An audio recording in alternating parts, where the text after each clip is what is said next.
Well, I'm sitting here waiting, waiting.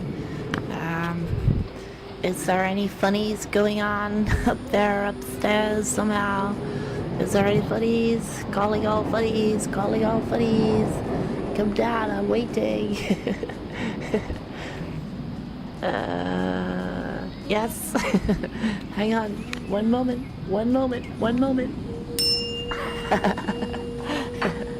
There we go, that's one. Still waiting. Yes. Golly all Daleks, golly all Daleks. Is there any funnies out there? Is there any really good ones? I want to spit my guts up later when I re-listen to it. Come on, crank it up. I know there's one out there. I know it, I can feel it. God is sending down the light. Like, I think I know why I need funnies, and that's like so I can like get my perspective straight again, like with all the stressies that keep you moving fast. It's like sometimes you just gotta go, choke that man, choke up a laugh or what, you know. It just kind of fixes you a bit, so you like re-stabilize and your boundaries are all good again. Like,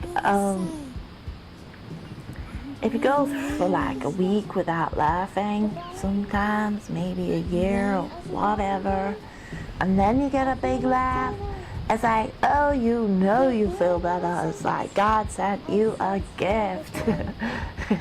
So I'm still waiting. I'm waiting for a funny. I'm open here. I open up my mind to the universe. I know God provides the funnies. So yeah, it's even funny just waiting for him.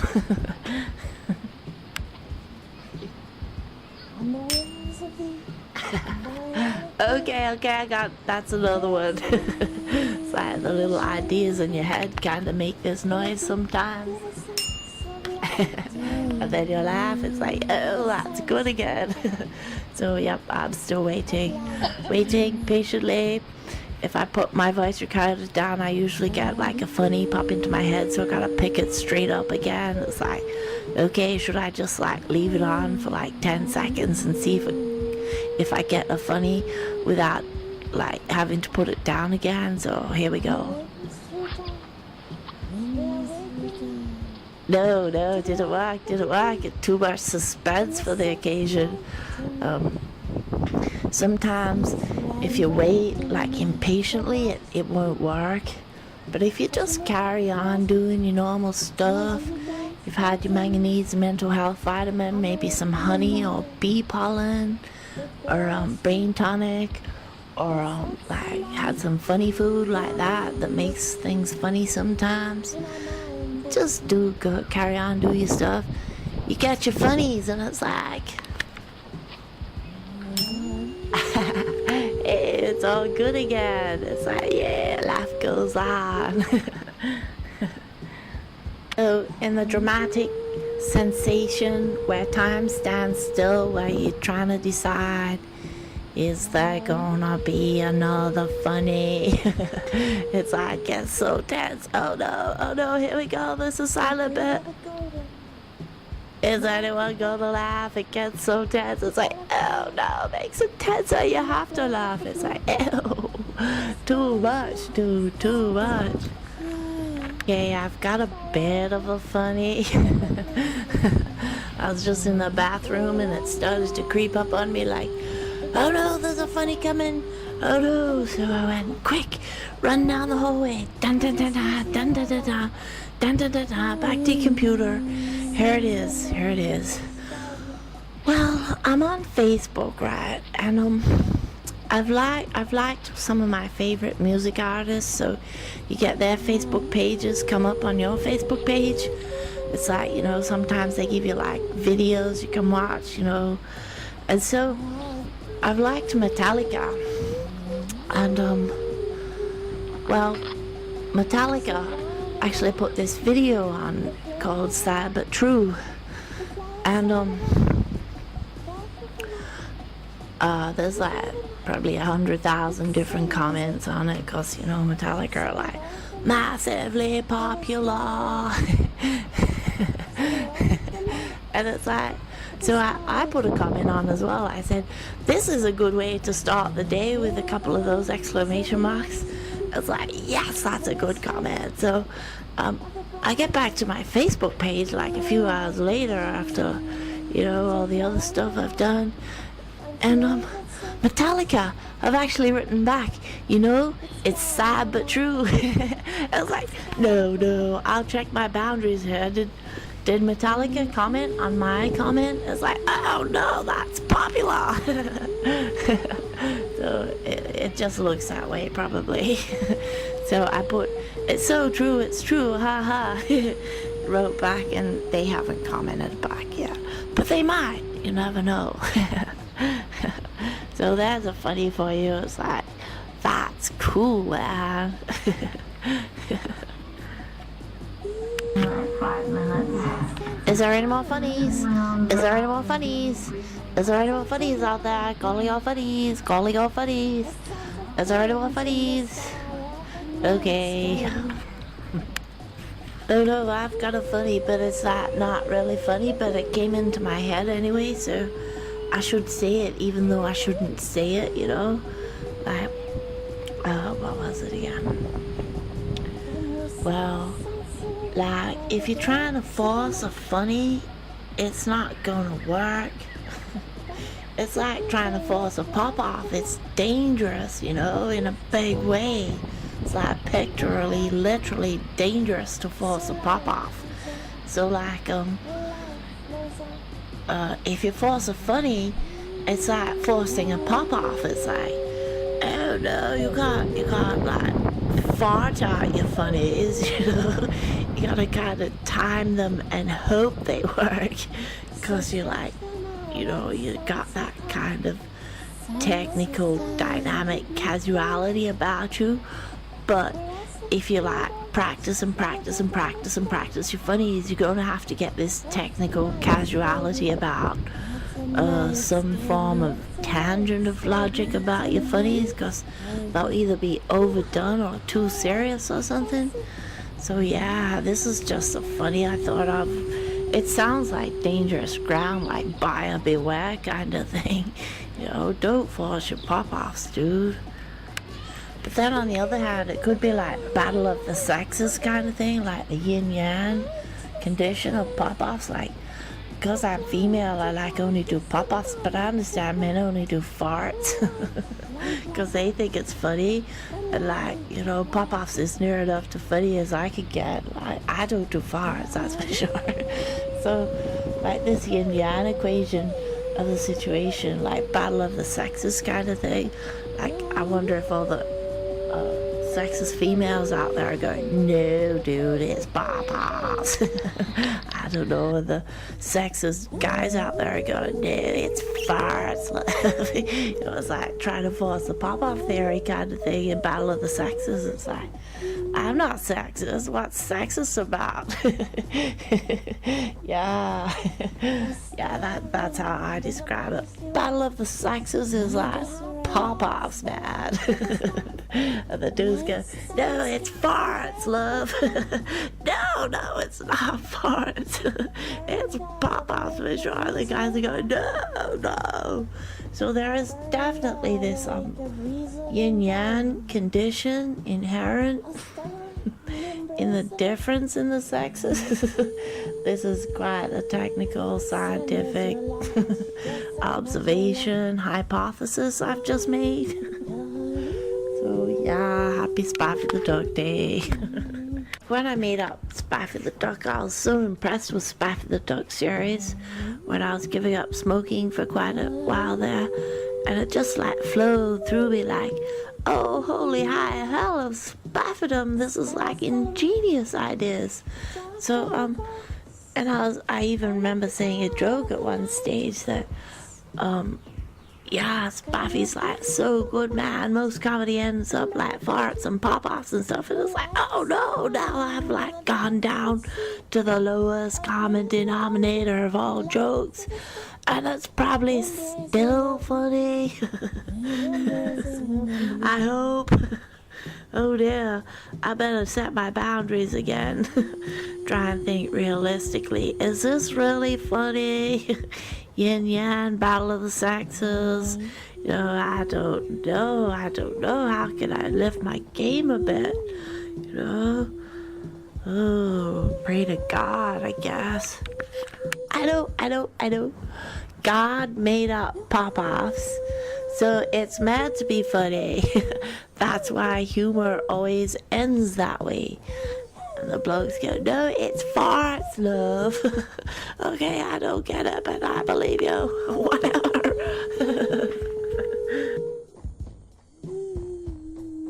Can you feel the tree?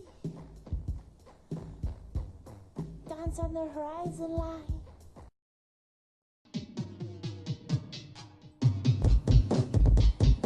There is now an historical life. I know King Kong's the best. Do you know how I know that King Kong is the best? Well, he's the biggest. He can beat his chest and do the cry of the wild like a billion times louder than everyone else. So this is like King Kong status mark. It's like, if you can't even do the King Kong status mark, how can you even say that you know King Kong's the best? It's like, there's a bit more to it, I think. And you know why I also think that Bigfoot's the best? Well, he's popular.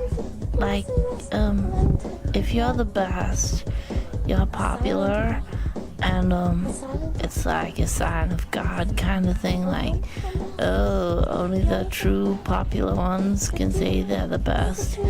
So like King Kong, he's like legendary status, he's the best.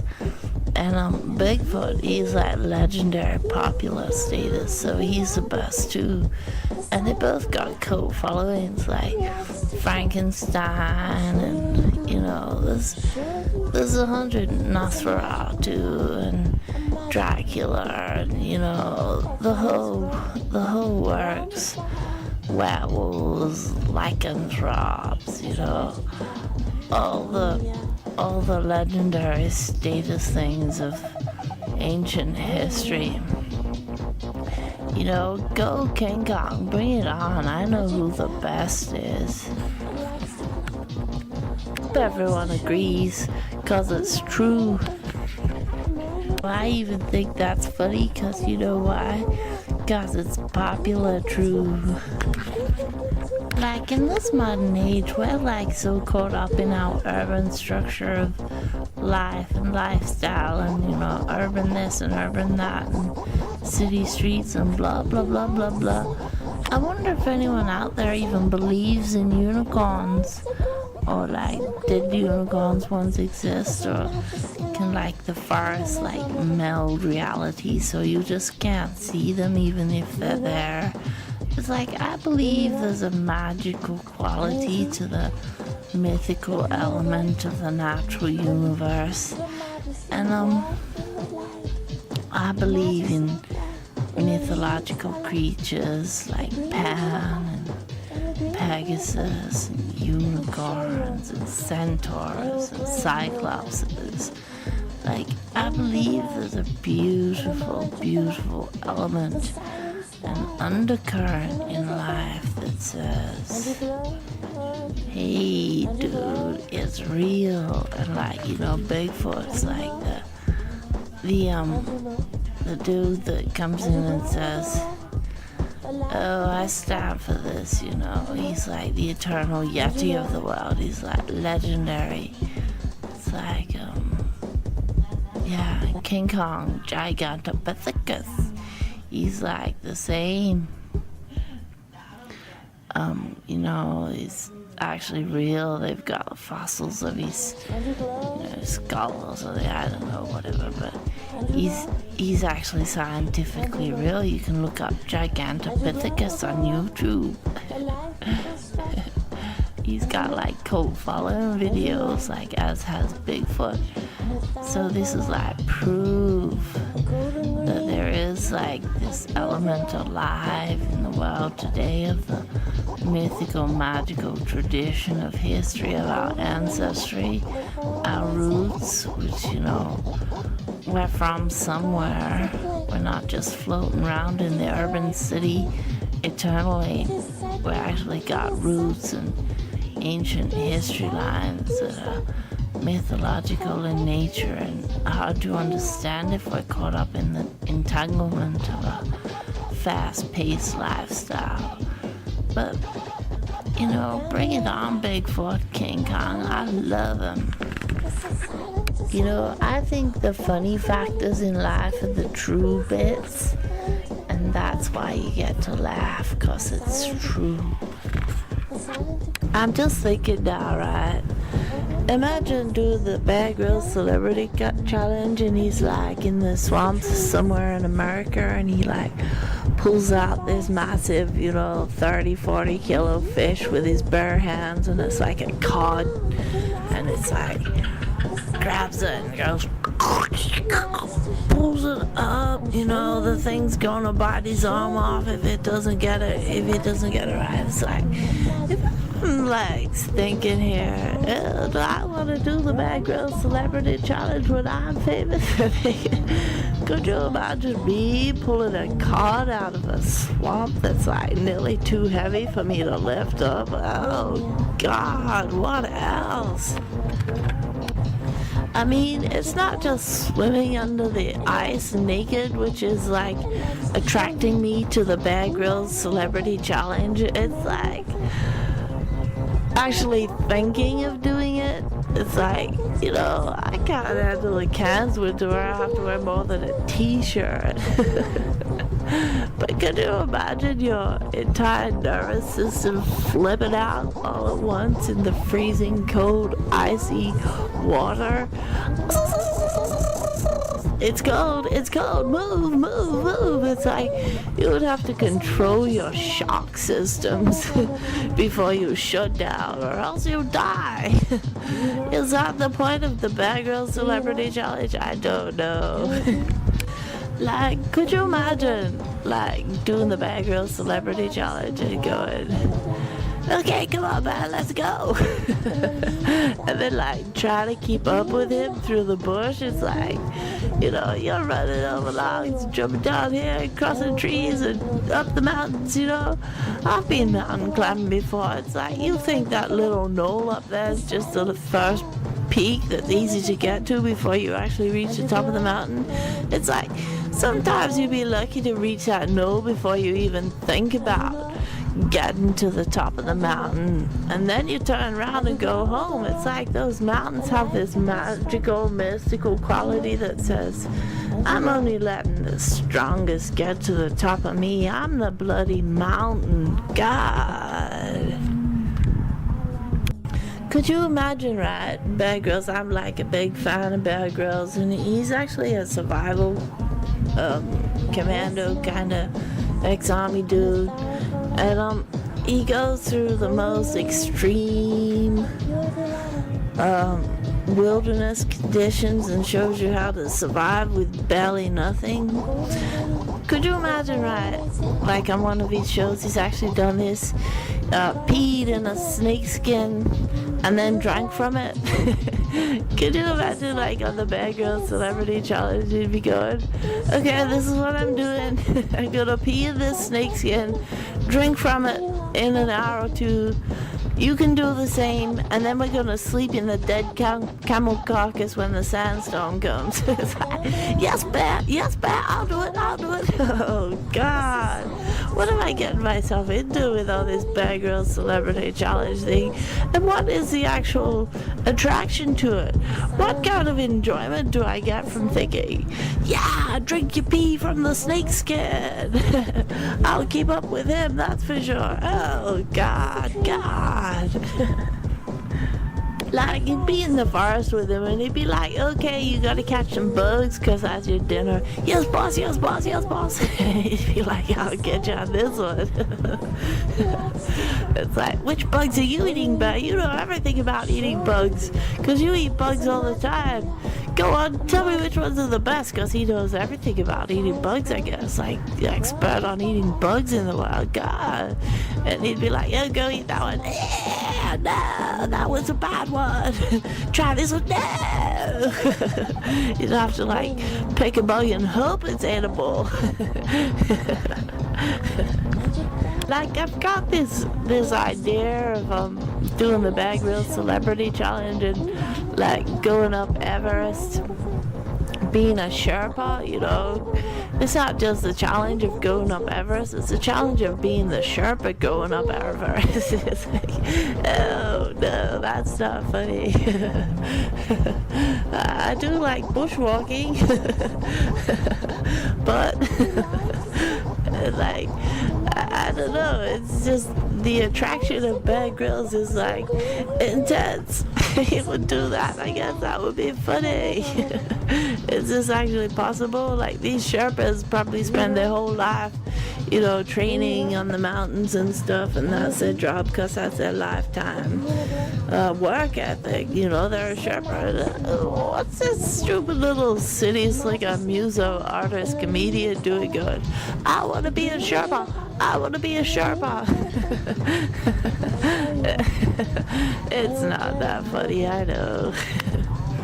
I have this personal philosophy of mine, like, it keeps my back in good health if I sleep on a hard surface. So I usually sleep on the floor, just on a blanket or something, and that's like, you know, it's my habit, my lifestyle, you know, keeps my back, my posture straight, and it's like, it works for me, so I do it. But could you imagine sleeping on a bamboo hammock up top of the trees? That'd be like, you know, that would almost be like the achievement in itself. Just the sleeping posture. Could you imagine like having to build a little tunnel in the ice, line it with bracken or something, and go, okay, bedtime. It's like, it's something only you see on the television. But could you imagine actually doing it? That would be fun. It's like, one of the attractions of the Bear Grylls Man vs. Wild TV series is, if you want to see the world, you can do it for basically nothing on foot. You can scavenge here and there, get your food, catch your, you know, bugs, and eat the grubs out of rotten wood and stuff. Just for fun, you can basically live on that, I'd say. But, you know, you can learn what plants you can eat and stuff, and you can travel A to B, you know, come back to town every 6 months to get a new pair of shoes or whatever. And you could probably see the whole world like that, you know, build a raft and travel the continents like they used to do in the old days and everything. And like, part of the attraction of Bear Grylls is like saying, oh, this is possible. And I can do it. You know, we're so brought up in our structured little geometric life of urban culture that we kind of forget that there's this magical quality to nature, which is it's something you have to experience for weeks on end before you can understand that there's a whole realm out there of beauty and grace which is real. So Bear Grylls is like bringing the natural scape back to us in a realistic manner, which is not actually integrated in the money system because it's free. But you know, it's also a real achievement if you want to live out bush. This is Get Your Man vs. Wild TV series and learn. It's like Bear Grylls is like greatness. He's like brought nature back and brought the reality of nature back. You know, if I get too caught up in the city sometimes, I feel like a dip when I go out bush. It's like, oh no, I feel like a city slicker. And you gotta kind of take 10 minutes before you're allowed to enter the bush. You know, the bush is going, oh no, not you, city slicker. But like, you know, you get back to climbing mountains after having not done it for 6 months, and it's like, hey, life is good again.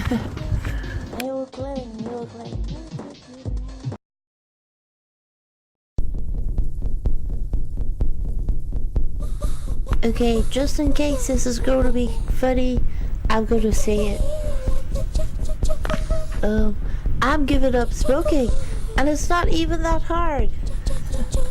I'm like cruising along. I'm like, you know, nearly tripping over myself thinking, when am I going to want a cigarette? Like, what's going on here? Like, my brain and my nerves are like flipping out, but I'm cruising along. It's like, have I had some superfood or something that's made me like snap into top gear where I just like don't even care about my nerves and my brain flipping out from nicotine withdrawal, nervous stimulation stuff.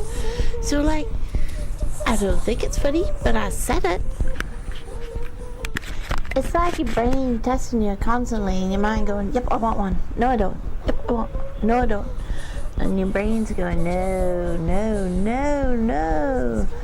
And your mind's going, yep, yep, yep, yep. Oh, can I get one? Cigarettes, go to the shop, do this, do that, cigarettes. It accommodates for your need for nicotine because that's what your body's saying. So somehow it's affecting our consciousness through nervous stimulation.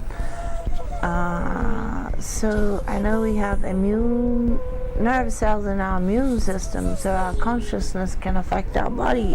So somehow we have to affect our consciousness to affect our nervous stimulation to back off the nicotine withdrawals. It's not actually mind over matter as more as should I have more ginger tea? If I have more ginger tea, that freaks my nerves out more and counters the withdrawal symptoms. So yeah, balancing the schedule of the give up smoking saga. Well, the reason I picked up this voice recorder is because I'm going through such a nicotine withdrawal rush right now. My brain's like gone dead numb. And my nerves are going, no, I can't move. You're not going to the shops. So I'm stuck in this like inertia of nicotine withdrawal where I'm going, oh, no, don't think it, no, don't think it, no, don't think it even. So in this like, no, don't think it, I'm like, hey, I'm not thinking it. So yeah, I'm trying to think of something else to do.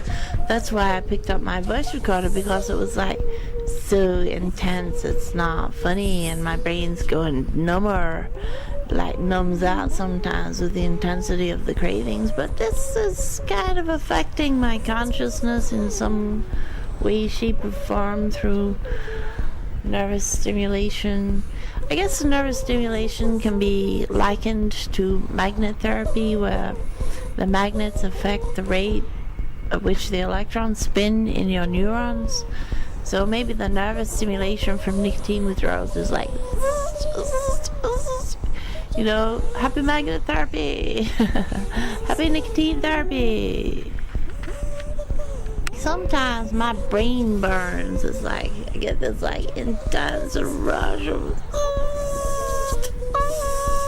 cigarette, and like all I can do is like sit on the chair and go, oh, move my head in the light sensitivity, oh, get my sunglasses on. That's what I need to do. So you got this like light sensitivity in your brain happening. You gotta wear sunglasses or else you're gonna have to go to sleep it off. So yeah, when you get those super rushes, like nothing is going to block out the pain of nicotine withdrawals that's lasting forever. all you can do is shut your eyes, move your head a bit, and try and relax. Relax on through it. Hey, I've had 2 kids. That was easy compared to nicotine withdrawals. Got my sunglasses on now. All is good again. I found when I went to get my sunglasses, they needed a clean, and all I was lying on the couch was a snotty handkerchief. And I'm like, oh God, where do these thoughts come from? You know, I'm not wiping my sunglasses clean with a snotty handkerchief.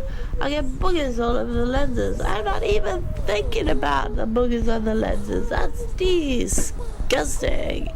Oh, God help my erratic brain that's craving nicotine. Funny intensity of the height of nicotine withdrawal is like, I just find myself sometimes like sitting on my chair in my lounge room, not actually doing anything. Like my internet connection is actually down for a bit, so I've got nothing to do. I'm not doing the dishes. I'm too super psyched up for that. I don't feel like doing anything, so I'm sitting here in front of the fan, and stupid little things come into my head and make me giggle. So I'm sitting here in my lounge room in the height of nicotine withdrawal crazydom, going at the silly little things that come into my head. It's like, oh, holy break and burn. That's ridiculous. At least I'm laughing, but if I get good enough at giving up cigarettes, I'll be able to sit back and enjoy it. Like, when I first gave up, it was like, give me 3 hours of no nicotine, I'll go crazy. And like 3 days was like, oh my God, I can't believe it. And then 3 months later, I can do like 4 to 5 to 6 days. It's like, hell. But now I can do like 12 days of no nicotine and then smoke again because I'm stupid or I like it. So I can do 12 days of giving up smoking, going through all the withdrawal stages and symptoms, and then I gotta smoke again. But I'm getting better. It's not that bad this time. It's not that bad. Just gotta have a bit of hope and faith in yourself. Like, you can't, sometimes when you're at the height of your smoking saga, you can't even think about giving up because you're already past it. So like, if you hear someone else's story, it's like, hey, maybe I can think it again, get myself good enough to get up to 12 days of giving up and then smoking it. That's like, the smokers out there go, you're fucking crazy, you lunatic. I'm like, no, I can do it. Honestly, I'm telling the truth to you. I can do 12 days now. That's like mountainous, monumental Geronimos of all good in them. Another thing that's kind of funny but not really funny, I'm like procrastinating because my Dodo internet is like, it's not working. I rang out last night and the DNS server was down, and I was like, oh, it's still down. It was like 1:12 the next day, and I'm like, I'm so giving up smoking, I don't even want to ring Dodo. So I'm sitting here thinking, internet, ring on the telephone. Internet, no. Ring on the telephone, no. Internet, no. Ring on the telephone, no. I'm thinking, which one? And I'm finding there's this nice clash between saying no to having to talk to someone when you're at your height of give up smoking, or sitting down placidly at your computer that's not working properly. So you do both at once, find this nice tangent clash between the angles of diversity that just don't work as much as you sit on a big office chair and go, it's not working. And this is kind of feeling comfort in the effects of nicotine withdrawal. So I am procrastinating ringing up Dodo and having to talk politely to the people because I'm just not in a good mood. Kind of, I don't know, whatever. I'm like sipping a cold coffee slowly because the coffee went cold on me.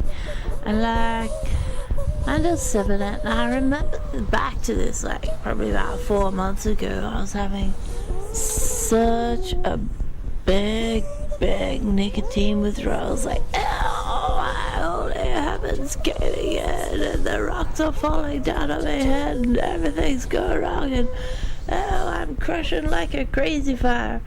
And like, what happened when this was happening to me is like I was so intense. I thought, damn it, I'm gonna get a coffee and go for a run or something. This is intense.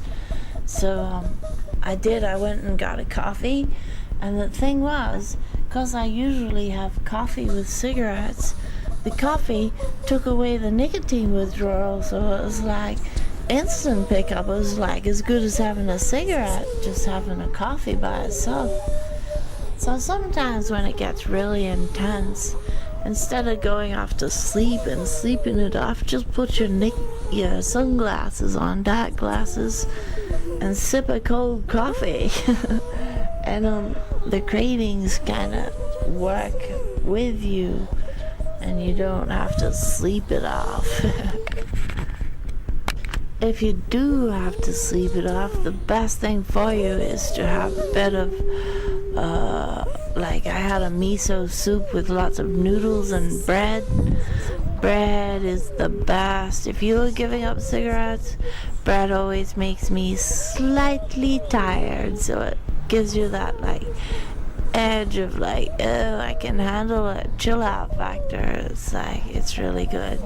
So the bread kind of handles the craving for you, I found, and the hot soup works wonders for your morale when you're giving up smoking. And also the saltiness of the soup is excellent because it kind of keeps your sodium pumps happening in your brain somehow.